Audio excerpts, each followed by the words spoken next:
Mateus, capítulo 11, versículo 20 ao versículo 24.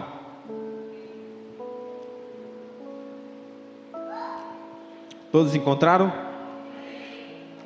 O texto diz assim: Então, ele começou a denunciar as cidades onde se realizara a maior parte dos seus milagres, por não terem se arrependido, dizendo: Ai de ti, Corazim, ai de ti, Betsaida, porque se em Tiro e Sidom se realizassem os milagres que em vós se realizaram, há muito tempo eles teriam se arrependido com roupas de saco e cinza.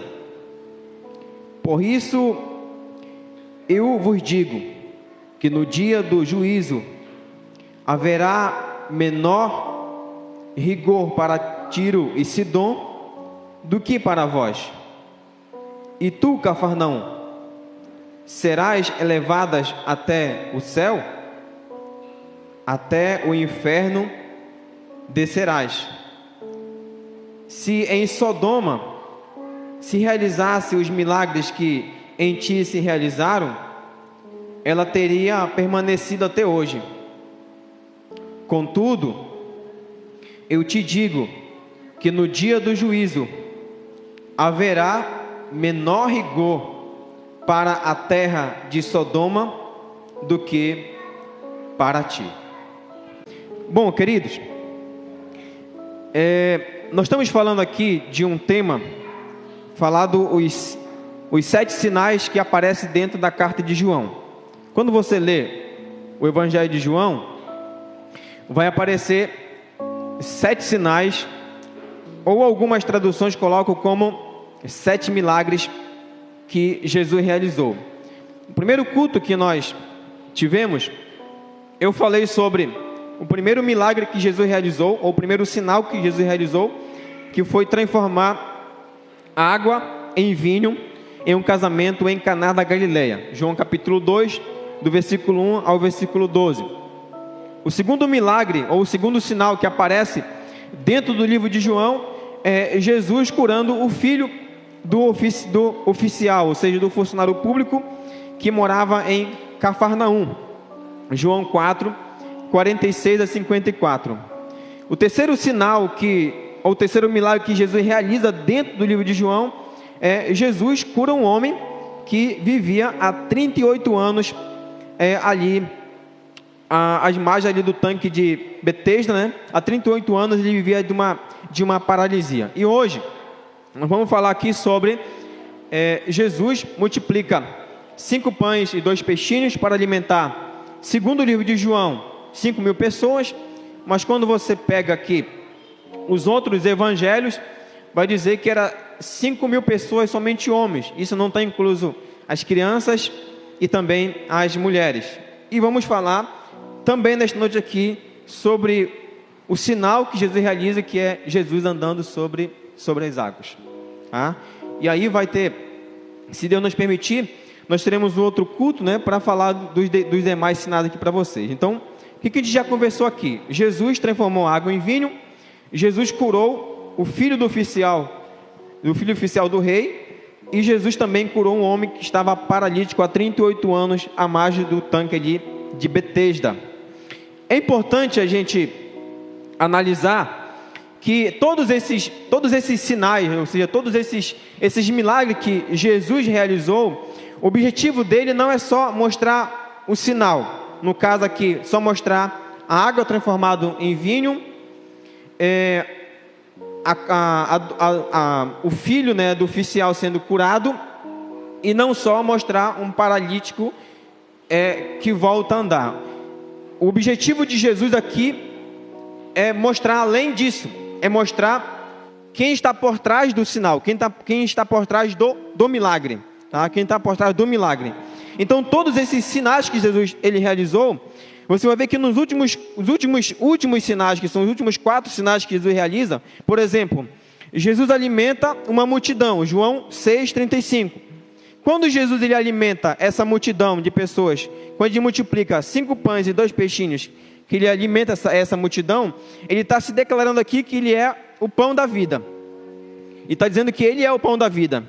Quando Jesus ele abre os olhos do cego de nascença, ele está dizendo que ele é a luz do mundo.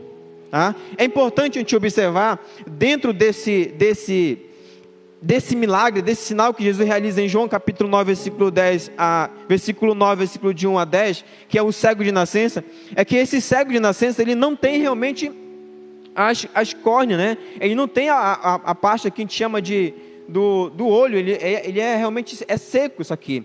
E aí é interessante que assim como Jesus ele forma Adão do pó da terra lá no início, Jesus ele vai cuspir, né? Ele vai cuspir, que ele chama de, ele vai cuspir no chão, ele vai misturar o cuspe, né, que é a saliva junto com a terra, e ele vai pegar essa terra misturada com a saliva e vai colocar no olho desse homem. Observe que o homem foi feito do pó da terra, e Jesus vai pegar a própria matéria-prima do qual o homem foi criado para fazer um olho novo para esse homem. Tá? Para fazer um olho novo para esse homem. Entendeu? Então, Jesus mostrando aí o poder da criação que ele tem. O poder da criação que ele tem. Então, Jesus multiplica 5 pães e 2 peixinhos, mostrando que ele é o pão da vida. E em João 9, ele vai aqui dar vista a um cego de nascença, dizendo que ele é a luz do mundo. E em João capítulo 11, versículo 43, que vocês conhecem a história, Jesus ressuscita Lázaro, que está há 4 dias já na sepultura. Jesus, quando ressuscita Lázaro, ele está dizendo que ele é a ressurreição e a vida. Então observe que em todos esses milagres, Jesus ele tem um propósito, ele tem uma lição a ensinar às pessoas. Então vamos lá para o nosso primeiro milagre aqui da noite, né? A multiplicação de pães e peixes. João capítulo 6, do versículo 1 ao versículo 15, É importante a gente observar que esse milagre, ou esse sinal, que aparece em João capítulo 6, versículo de 1 a 15, ele aparece também em Mateus capítulo 14, versículo 13, Marcos 6, 30 e Lucas capítulo 9, versículo 17. Como o objetivo do evangelista João é provar que Jesus é o Filho de Deus, então ele inclui aqui dentro do Evangelho de João esse milagre da multiplicação de pães e peixes. Então o texto vai nos dizer o seguinte, que Jesus e os seus discípulos estavam à margem do Mar da Galileia, tá? A margem do Mar da Galileia. O Mar da Galileia, ele era uma espécie de uma bacia, né? Era uma espécie de uma bacia, aonde todo o vento que vinha do Vale do Jordão, ele desembarcava no Mar da Galileia. Então, no Mar da Galileia existia uma cidade existia também um mar, era o mesmo nome, chamado de Mar de Tiberíades, né? Ou Lago de Genezaré, tá? Então, em João vai dizer que ele estava no Mar da Galileia, ou seja, em João ele diz que ele estava à margem do Mar de Tiberíades, que é a mesma coisa do Mar da Galileia, e em Lucas vai dizer que ele estava no Lago de Genezaré, que é o mesmo lugar. Então, quando Jesus ele estava nesse local aí, chamado do Mar da Galileia, uma multidão está seguindo Jesus. Por que essa multidão está seguindo Jesus? Se você olhar no versículo 2 do capítulo 6, você vai ver que essa multidão, ela segue Jesus porque ela viu Jesus fazer sinais e prodígios. Ela viu que Jesus transformou água em vinho. Ela viu que Jesus curou, ele curou um homem que estava paralítico há 38 anos. E ela viu também que Jesus deu uma ordem de autoridade, assim, vai que teu filho vai ficar sarado. Ela viu todos esses sinais. Então o que acontece? Acontece que essa multidão, ela está seguindo Jesus. Para onde Jesus ia, essa multidão ela ia atrás de Jesus. Então Jesus observou isso, ele parou, né? Jesus sendo um homem, um mestre, geralmente Jesus ele subia numa montanha para ensinar as pessoas. Ele começou a ensinar essas pessoas sobre o reino de Deus, sobre o reino de Deus para as pessoas. Só que essas pessoas ficaram muito tempo com Jesus, e Jesus observou que já estavam entardecendo, e elas não tinham comido ainda nada. Elas não tinham comido nada. E aí Jesus viu que essas pessoas elas estavam com fome. No versículo 5 vai nos dizer que Jesus ele chama Filipe e pergunta para Filipe: onde compraremos pão para este povo comer? A multidão ela está seguindo Jesus, ela já está com fome. Jesus sentindo compaixão dela, Jesus chama Filipe e pergunta a Filipe: onde podemos comprar pão para que essa multidão possa comer? E aí a resposta de Filipe diz assim: Senhor, mesmo que nós tivéssemos aqui 200 denários, não era suficiente para comprar pão suficiente para essa multidão comer. Um denário valia o valor de uma diária do dia. Então Filipe está dizendo assim: olha, Jesus, nem que nós tivéssemos aqui o valor de 200 diários aqui, não era suficiente para comprar pão para essa multidão comer. Filipe olha para a multidão, ele faz um cálculo logo, ele diz assim: ó, vamos contar por cabeça aqui quantos pães cada pessoa come. Ele diz assim: ó, não dá. Se nós tivéssemos aqui 200 denários, não daria para comprar pão para essa multidão. E aí, uma outra pessoa, outra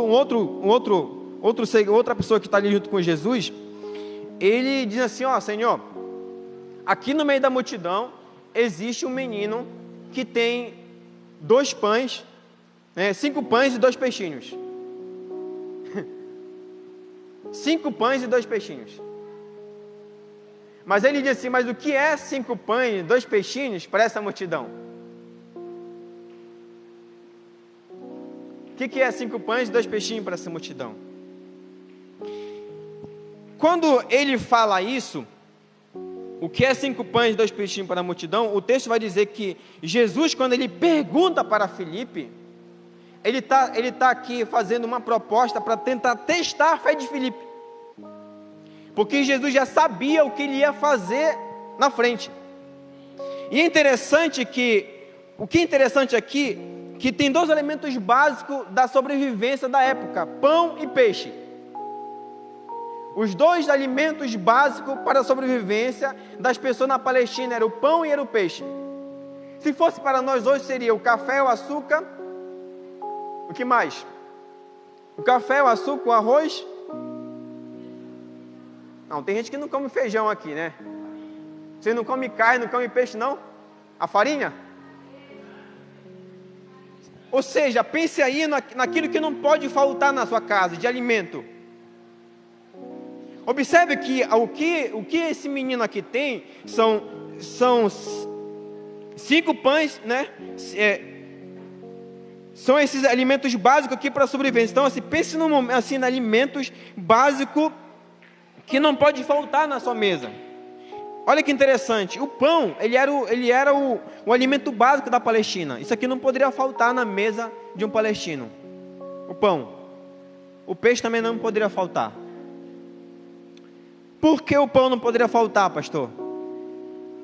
O pão, só quem comia pão de trigo era o rico. E quem comia pão de cevada era o pobre. Observe que os pães que esse menino tem são pães de cevada. São pães de cevada. O pão ele era tirado ali era feito do trigo. Ele era feito para o café da manhã. Também era usado para merenda. E em algumas casas, à noite, eles comiam pão como jantar. Então era um elemento básico para a sobrevivência. Era aquilo que não pode faltar. Por isso que eu perguntei para você, o que não pode faltar na sua despensa? Pense aí no alimento que não pode faltar na sua despensa. Aquele alimento que se faltar esse alimento aqui, eu vou ficar desnutrido e eu posso chegar à morte.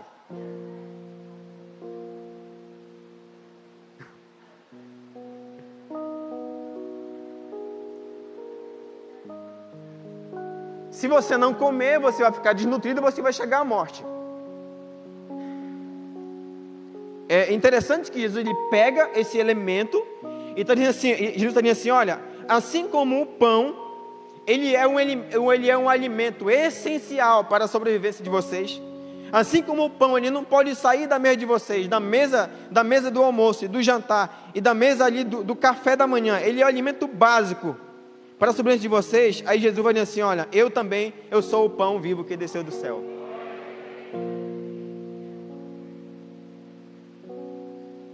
Eu sou o pão vivo que desceu do céu. E todo aquele que comer desse pão nunca mais terá fome.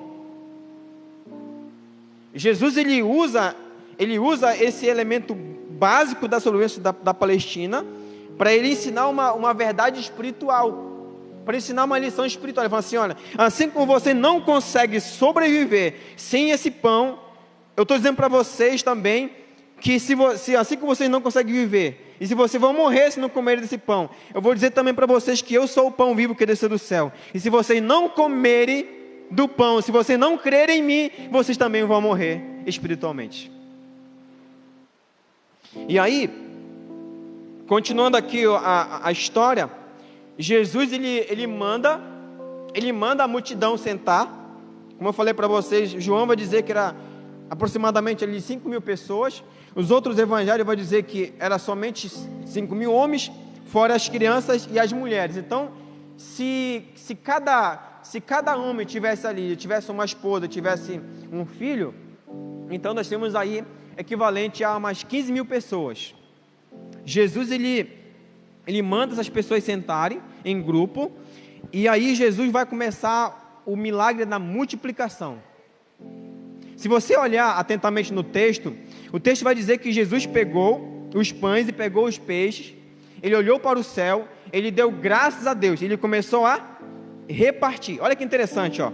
Ele começou a quebrar.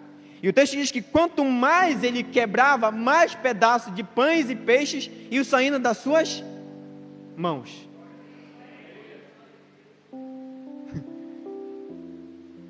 É o mesmo Senhor que falou lá no início, ó, haja peixe. É o mesmo Senhor assim, ó.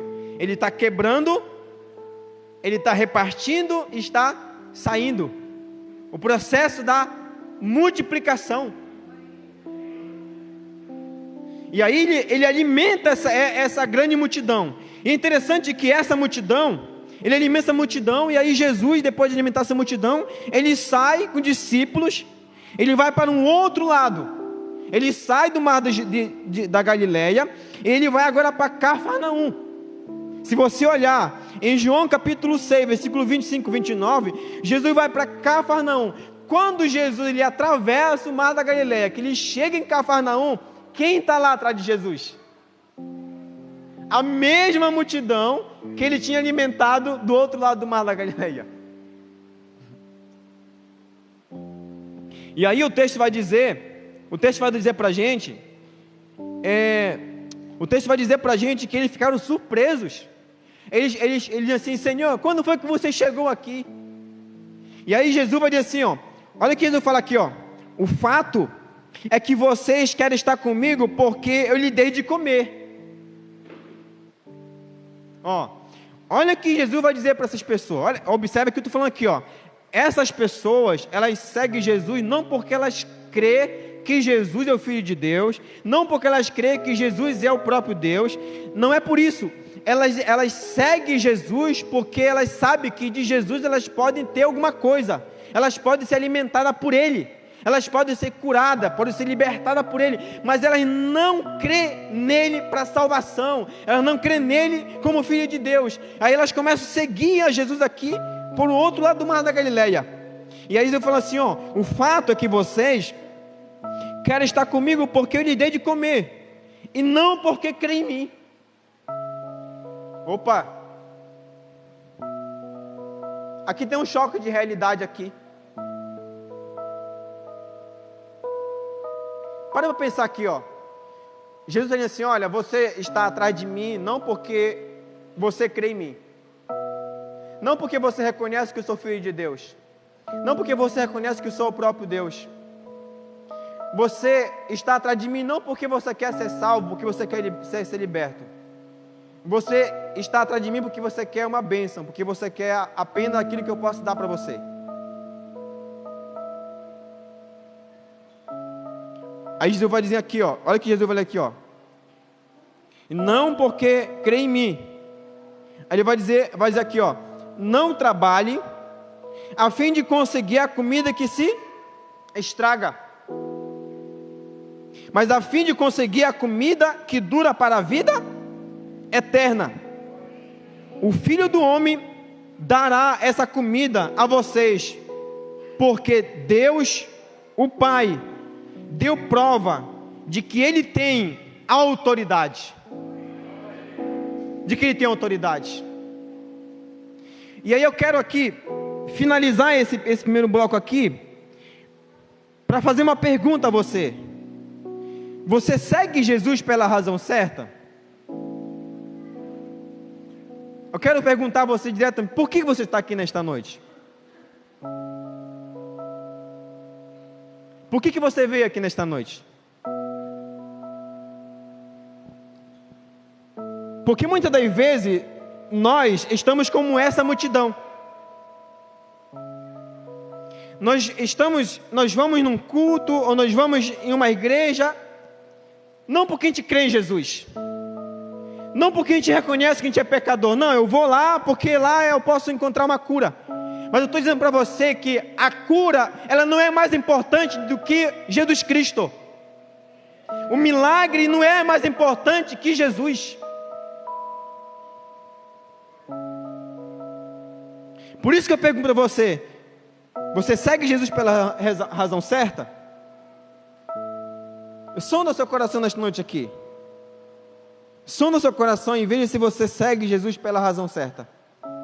Veja se você não está seguindo Jesus por outra razão, por uma razão errada. Por quê? Porque muitas pessoas só querem um emprego, uma cura física, a libertação dos vícios. Não siga Jesus somente pelas coisas materiais. Siga Jesus porque você reconhece que você é pecador. Siga Jesus porque você crê nele e você sabe que somente Ele pode te salvar e te libertar do salário do pecado, que é a morte. Porque eu vou dizer uma coisa para você aqui, ó. Quando corremos somente atrás do milagre, a proposta de vida eterna, ela passa despercebida. Quando corremos atrás somente do milagre, a proposta de vida eterna, ela passa despercebida. Vocês querem um exemplo?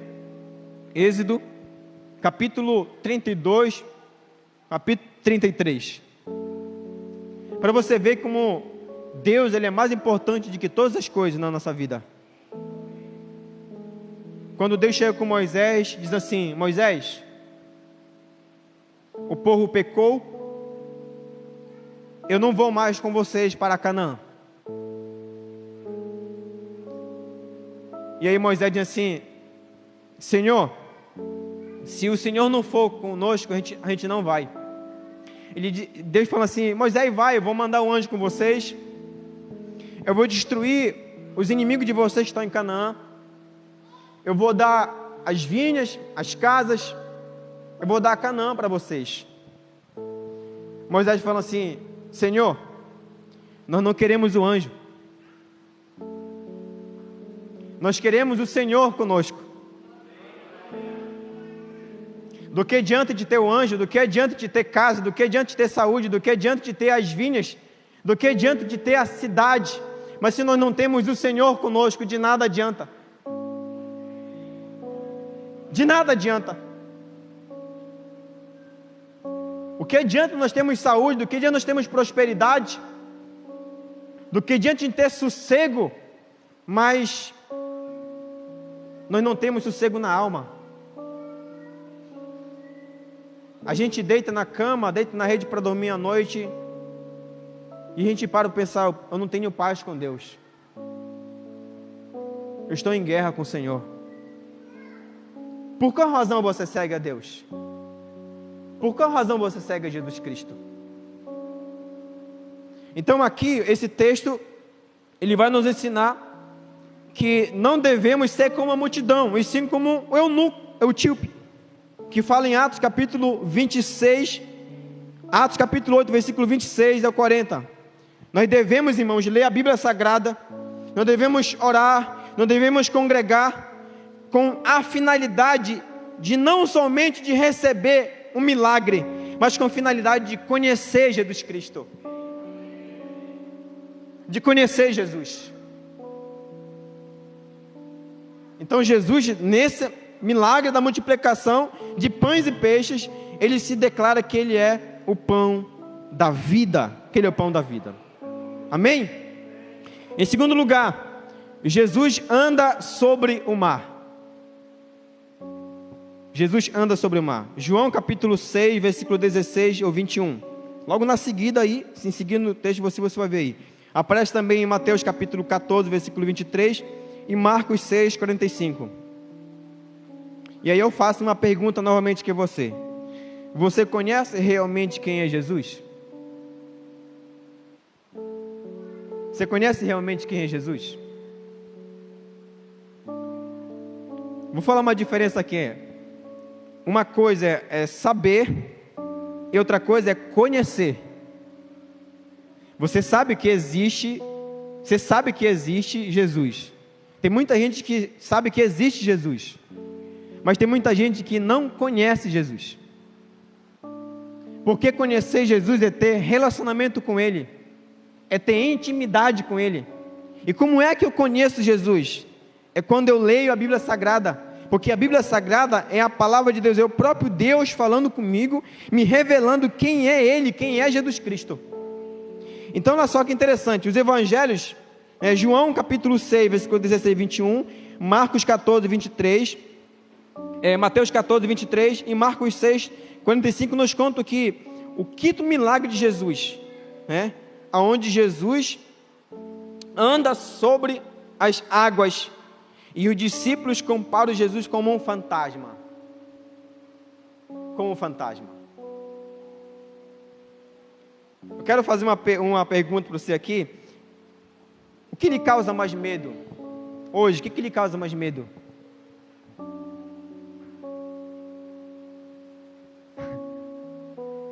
O que lhe traz mais medo no seu coração? Vamos pensar que é uma barata, né? Vamos pensar, não pastor, eu tenho medo de barata, né? Tenho medo de rato. Mas o que causa medo assim no seu coração? Porque aqui tem um fato interessante, que o mar é o que está causando medo, pânico no coração dos discípulos. E Jesus, ele vai mostrar para os discípulos que aquilo que causava medo aos discípulos era apenas um meio para Jesus chegar até eles e acalmar o coração deles. Se você ler a história, Jesus ele termina aqui de... É o mesmo contexto, irmãos. Ele termina aqui de alimentar essas pessoas, de conversar com essas pessoas, e aí Jesus tira os discípulos de cena. Ele manda que eles entrem no barco, eles atravessam de Cafarnaum para uma região chamada de Gadara. Eles atravessaram da região de um lado da Galileia para Cafarnaum, e agora eles vão ter que atravessar de Cafarnaum para Gadara. O texto vai dizer que Jesus lhe manda os discípulos entrarem no barco. O texto vai dizer que isso era 6 da tarde. Observe que fala aqui, era os 6 da tarde. Jesus manda eles entrar no barco. Eles pegam o barco, os seus remos, entram no barco e começam a remar. O que Jesus faz? Jesus se despede da multidão e Jesus sobe para o monte para orar. Para orar. Quando foi ali pelas 3 da manhã, a gente não sabe a que momento veio um grande temporal no mar da Galileia. Observe que os discípulos de Jesus, eles eram pescadores. Eles eram homens que conheciam aquele mar da Galileia. Pedro era um pescador, João era um pescador, Tiago era um pescador. Eles conhecem o mar da Galileia. O texto vai dizer que todos esses homens, eles já tinham visto Jesus multiplicar pães e peixes, já tinham visto Jesus curar um homem que estava 38 anos paralítico. Eles viram Jesus transformar água em vinho, mas naquele dia Jesus mandou que eles entrassem no mar da Galileia e fossem para o outro lado, chamado Gadara. Jesus saiu para o monte para orar. De noite cai uma tempestade. Como eu falei para vocês, o Mar da Galileia é uma espécie de uma bacia. Então, o vento que vem do Jordão, ele é como se fosse essa igreja aqui, né? Ele entrava dentro do paredão grande e desembarcava dentro do Mar da Galileia.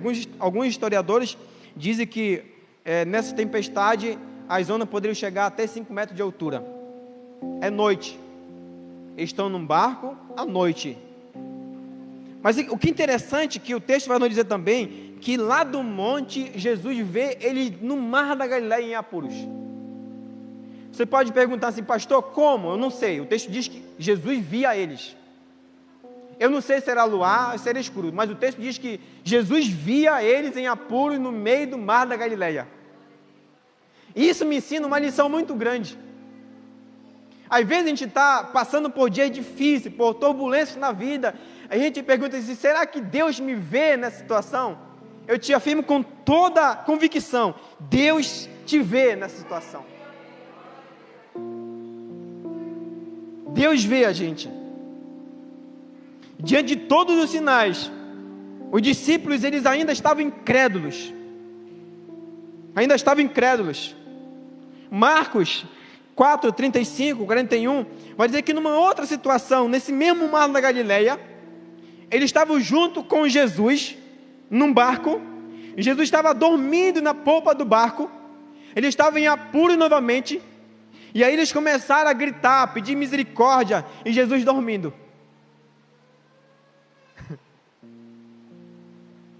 Eu fiquei imaginando se fosse na frente de Óbvio, né, meio-dia, né? Quando a gente vai para Iapé, Costa de Cima, a gente já diz assim, não, tomara que o vento não bata de cima, porque senão a gente não vai atravessar hoje. Eu fico imaginando assim, essa situação, Jesus atravessando ali, está dormindo na polpa do barco, e os discípulos estão desesperados, e aí Jesus, ele acorda, e ele fala uma palavra que era muito usada para expulsar demônios, ele diz assim, cala-te, e o mar se acalma. E aí os discípulos vão dizer assim, mas quem é este, que até o vento e o mar lhe obedecem?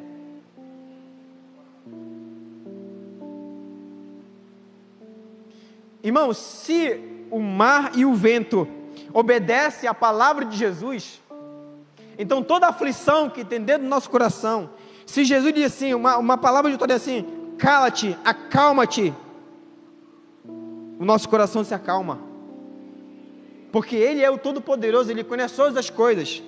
E aí o texto vai nos dizer que quando Jesus ele está vendo essas pessoas no Mar da Galileia, Jesus sabendo da situação deles, Jesus ele desce, né? Ele desce do monte. Olha que interessante, eles saíram 6 da tarde, já são 3 da manhã. O texto de Marcos vai nos dizer que Jesus ele desce do monte, né? Ele desce do monte, e ele começa a caminhar sobre o mar. Observe o que eu estou falando aqui, é noite, é uma tempestade, e Jesus começa a andar sobre o mar. Talvez ali, pelo relâmpago que estão andando ali, os discípulos eles vê um homem andando sobre o mar. E aí eles olham e eles ficam ainda mais com medo, porque eles dizem que é um fantasma. Eles dizem que Jesus é um fantasma. E aí quando Jesus chega até eles, Jesus vai dizer assim, olha, não temas, sou eu. Eles estão passando um momento de apuros, o medo já paralisou esses homens. Aí eles começam a olhar como assim, será que Jesus não está vendo? Será que Jesus não veio ao nosso encontro? Quando eles olham para o lado do monte, de onde Jesus estava orando, eles veem um homem caminhando sobre as águas. Aí eles pensam que é um fantasma. Aí Jesus se aproxima deles, aí Jesus fala assim, sou eu, não temas. Sou eu, não temas. Quando Jesus fala, sou eu, não temas, O Pedro diz assim: mas Senhor, se é o Senhor mesmo, então deixa eu caminhar junto com o Senhor. A gente diz assim: mas pastor, mas Pedro era um homem incrédulo. Mas quem daqui de nós, ou outro relato na Bíblia, que existe outro homem que andou sobre as águas? Não existe, somente existe o relato de Jesus e de Pedro que andaram sobre as águas. Quando Pedro, ele começa a caminhar sobre as águas com os olhos fixos em Jesus, ele começa a dar os passos, mas quando ele se preocupa com as ondas que estão ao seu redor, ele começa a afundar. Ele diz: Senhor, socorro, Senhor, me ajuda. Aí Jesus estende as suas mãos e socorre ele. Quando Jesus ele faz esse milagre aqui, irmãos, ele está dizendo para os discípulos de que, interessante porque esses discípulos eles não entraram no Mar da Galileia por vontade própria. Quem mandou eles irem para o Mar da Galileia foi o próprio Jesus Cristo. E aí muitas vezes a gente se pergunta assim: mas por que o Senhor permitiu eu passar por essa tribulação? Por que o Senhor permitiu que eu entrasse nesse negócio aqui? O texto vai dizer que Jesus colocou eles nessa situação para testar a fé deles, para aumentar a fé deles. Queridos, se Jesus permitir que nós passarmos por um momento de tribulação, se Jesus nos colocou na tribulação, tenha certeza que Ele vai nos sustentar e nós vamos passar pela tribulação. Esse texto, ele nos ensina algumas verdades. Primeiro, Jesus sempre vem ao nosso encontro na hora da tempestade. Eu gosto muito de 1 Reis, capítulo 18 e 19. Profeta Elias. Senhor, sobre sou eu. Jezabel mandou me matar. Não existe mais ninguém comigo. Elias vai para o monte, para o deserto, deixa o seu discípulo, se deita debaixo de uma árvore e pede para morrer. O Senhor manda um anjo para alimentar ele com pão e com água. Ele dorme de novo, o anjo vem de novo, alimenta com pão e com água. E ele assim: agora levanta e caminha 40 dias e 40 noites. Às vezes nós pensamos que a nossa vida, nosso ministério já acabou ali no deserto. A gente pensa que nós estamos sozinhos no mundo, que Deus não se importa com a gente. Aí o profeta, ao invés de ele obedecer o Senhor, não, o que ele faz? Ele vai para a caverna. Ele se enfia na caverna. Aí lá na caverna, quando Deus chamava ele dizia assim: Senhor, eu fui fiel a Ti. E Jezabel vem aí com os soldados para me matar, só sobrou eu. E aí Deus fala assim: vem para fora. Vem para fora que eu quero falar com você. É fantástico a forma de como Deus trata ele, porque Deus ele não está na tempestade, Deus não está no terremoto, Deus não está no fogo. Aonde é que Deus estava? Se você ler o texto, onde é que Deus estava lá no texto? O texto diz que Deus falou com ele no cicio. Sabe, o cicio é aquela manhã, quem é pescador vai entender o que eu falar aqui, ó.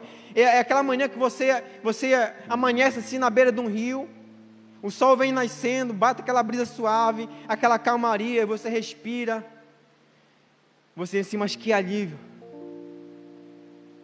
E aí é nesse momento que Deus ele fala com o profeta. Deus sabe que Ele não traz mais perturbação para o nosso coração, Ele traz calmaria para o nosso coração. É nesse momento que Deus fala como profeta assim: olha, ainda existe 7.000 pessoas que não se dobraram diante de Baal, entre 2 reis que você precisa ungir, e outro profeta que se colocar no seu lugar. O seu ministério não acabou, a sua história não acabou, você tem muita coisa pela frente ainda. Então, Jesus sempre vem ao nosso encontro na hora da tempestade. Jesus não chega atrasado no Mar da Galileia. Nunca Jesus chega atrasado na nossa história, irmãos. Nunca. Nunca Jesus chega atrasado. Jesus sempre chega no momento certo. O seu socorro, o socorro dos discípulos veio na hora oportuna. Aquela tempestade só tinha uma finalidade: levar os discípulos a uma experiência mais profunda com Jesus. Em segundo lugar, Jesus vem ao nosso encontro quando os nossos recursos humanos acabam. Para os discípulos, não tem mais chance para eles. Talvez eles pensaram assim: Gadara está do outro lado, Cafarnaum está para cá. Nós estamos no meio do mar da Galileia, é escuro, temporal. Não temos mais força para remar. Ou seja, acabou todas as possibilidades humanas dele. Se nós voltarmos, estamos longe. Nós só temos duas opções: ou a gente volta, ou a gente vai, ou a gente morre aqui. Outro dia um irmão da igreja, ele falou assim: pastor, a nossa festa vai cair no dia de uma outra festa na comunidade. Eu disse: querido, nós só temos duas opções: ganhar a guerra ou perder a guerra. Nós já estamos no campo de batalha já. Só temos duas opções: ou a gente avança ou a gente morre. Jesus chega aos discípulos quando todos os recursos humanos já são esgotados. Tudo já foi esgotado. De repente, o mar começou a se agitar, varrendo pelo vento forte que soprava, e o barco foi açoitado pelas ondas. Muitas vezes pensamos que por situações parecidas, quando tudo parece perdido, Jesus aparece para pôr um fim à nossa crise. Jesus sempre age no tempo certo e na hora certa. Quando pensamos que tudo já acabou, Jesus chega para nos dar a solução. Em terceiro lugar, Jesus vem ao nosso encontro caminhando sobre o mar. Por isso que eu perguntei para vocês: o que causa mais medo no seu coração hoje? Os discípulos estavam exaustos diante de um mar com chuva e relâmpagos. Eles conseguiam ver Jesus como um fantasma. Por que Jesus caminha sobre as águas? Essa é a pergunta que devemos responder aqui. Por que Jesus caminha sobre as águas? Porque, irmãos, era um mar que estava causando medo no coração dos discípulos. E Jesus vai mostrar para os discípulos que o mar era apenas um meio para ele chegar até eles. Tem situações que é para nos repreender, e tem situações que é para Jesus aumentar nossa fé, e tem situações que é para a gente reconhecer que nós não conseguimos sobreviver sem Deus, que não conseguimos sobreviver sem Jesus. Tem situações que Deus vai permitir que aconteça na nossa vida, para nós reconhecermos que Ele é soberano sobre todas as coisas.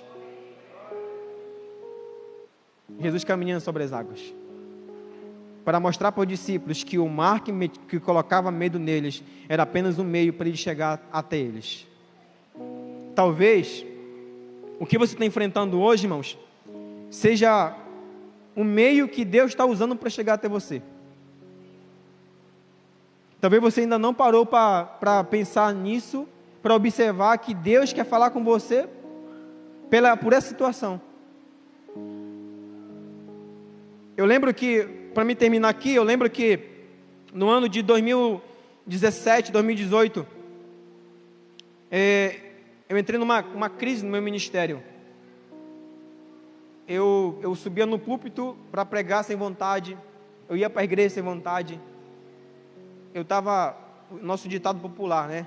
Eu estava levando o ministério pastoral com a barriga. Eu sentava para escrever o sermão, não conseguia. Eu estava desmotivado, triste. E aí, nessas situações, eu comecei a orar a Deus. Eu tinha a responsabilidade de pregar quarta, sábado e domingo. Quando você tem uma só igreja, pastor Rogério, né? Com a gente tem só uma igreja, né, pastor? A gente tem que pregar quarta, sábado e domingo. Isso tem que ser sermão todo diferente. Foi aí que eu comecei a ler os salmos. O primeiro salmo que eu li foi o Salmo 23. Quando eu abri o Salmo 23, que eu li aquela passagem lá: o Senhor é o meu pastor. Essa palavra veio como uma bomba no meu coração. O Senhor é meu pastor. Meu pastor. Quando você lê a Bíblia, lê esse salmo com isso. O Senhor é meu pastor, é particular meu, é meu pastor. E aí ele vai completar: e nada me faltará. nada me faltará. Ele me leva aos verdes pastos. Ele me leva às águas tranquilas. Mesmo que eu passe pelo vale da sombra da morte, não temerei. Não temerei. Porque o teu cajado, o teu bordão me consolam. Ele vai dizer assim: preparas uma mesa diante dos meus inimigos. E a tua bondade, a tua misericórdia me seguirão todos os dias. Eu lembro que eu comecei a escrever muitos sermões em Salmos. E naquele dia, Deus começou a tratar de mim assim: olha, eu sou o teu pastor. Um pastor sendo tratado por outro pastor. Eu sendo tratado pelo Supremo Pastor. Então, irmãos, Jesus, ele é o antídoto para a nossa alma aflita.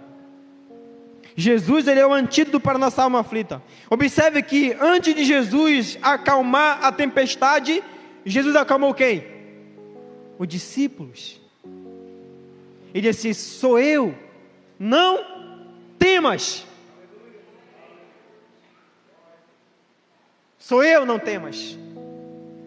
Antes de Jesus acalmar a tempestade, ele acalma os discípulos. Isso me lembra Apocalipse, quando João está vendo a revelação de Jesus glorificado. E aí Jesus fala para João assim: não temas, sou eu, o princípio e o fim, o alfa e o ômega, aquele que é, aquele que era e aquele que há de vir. Não temas, sou eu. Um homem vestido de branco que caminha no meio dos 7 candelabros. Jesus disse aos discípulos: sou eu, não temas. Onde Cristo está, a tempestade se aquieta. Jesus nos ensina que as maiores tempestades não são as externas, mas sim as crises internas. E por último, quando Cristo está conosco, chegamos ao nosso destino. Os discípulos tinham um destino a chegar, tinham que chegar em Genezaré. Quando Jesus chega com os discípulos, que ele tira Pedro de dentro das águas, ele embarca para dentro do barco com os discípulos, e ele chega para o outro lado do mar da Galileia, chamado Genezaré. O evangelista Marcos nos informa que quando Jesus subiu ao barco dos discípulos, o vento cessou. O vento cessou. Quando os discípulos receberam Jesus no barco, este logo chegou ao seu destino. Olha que interessante, porque para eles parece que não tinha mais saída, mas quando Jesus monta no barco, logo eles chegam no destino. Talvez, querido, o seu sofrimento ele esteja para terminar.